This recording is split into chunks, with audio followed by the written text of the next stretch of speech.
Hello, welcome to my YouTube channel.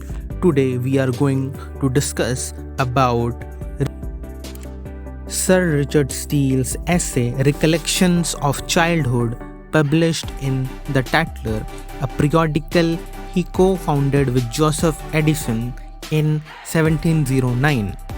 Is a reflective piece that explores the profound impact of death and childhood experiences on shaping an individual's emotional and moral character. Written in Steele's characteristic conversational and accessible style, the essay blends personal anecdotes, philosophical musings, and subtle humor to draw universal insights from his own life. It exemplifies the neoclassical ideals of balance, moral integrity, and good sense which Steele and Addison championed in their works. I will discuss in detail an explanation of the essay, theme, structure, and significance. The essay begins with an observation about human nature.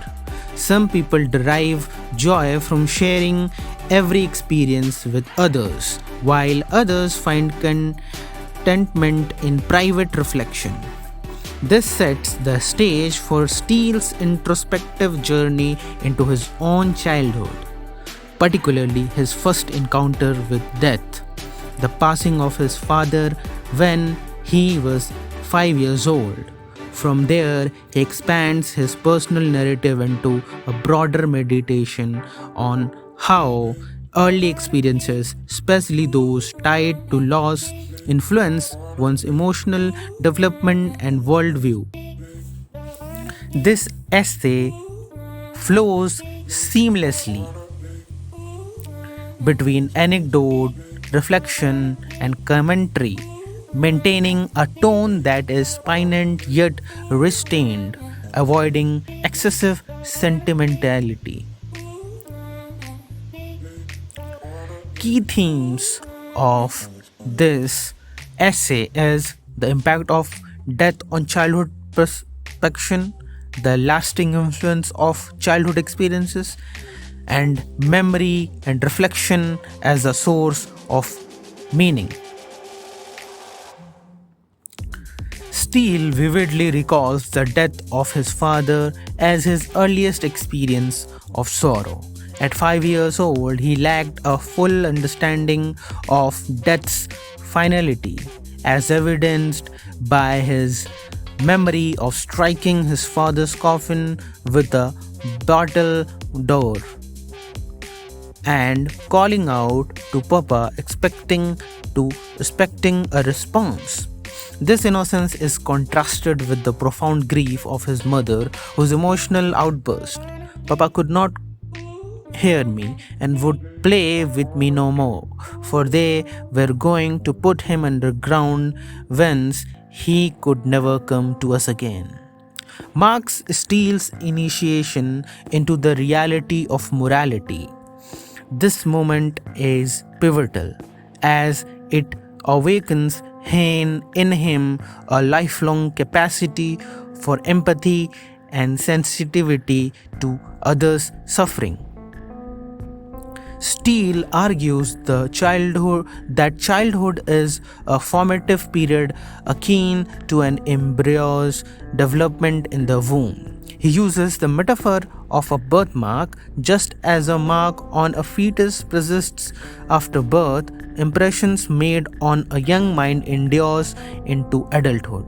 His mother's dignity in grief and her nurturing response to his confusion instilled in him qualities like pity and gentleness. However, Steele introduces a touch of irony by noting that these traits, while virtuous, are not always practically beneficial in a world that often rewards harder edge qualities. This reflection underscores his belief in the inedible power of early experiences to shape character, for better or worse.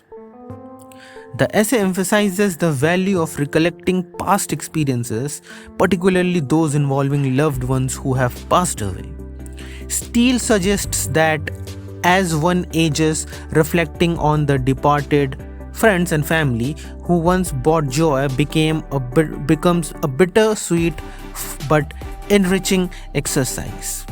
This aligns with the neoclassical emphasis on contemplation as a path to moral and emotional clarity. For Steele, memory is not just a personal act but a way to connect with universal human experiences of loss and love. Despite its focus on death, the essay is not overly somber. Steele employs gentle humor and irony to temper the emotional weight.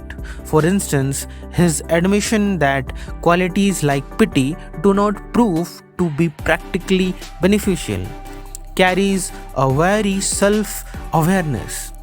Likewise, the essay concludes with a lighter anecdote about sharing wine with friends, which shifts the tone to one of camaraderie and warmth. This balance reflects Steele's skill in engaging readers without alienating them through excessive melancholy.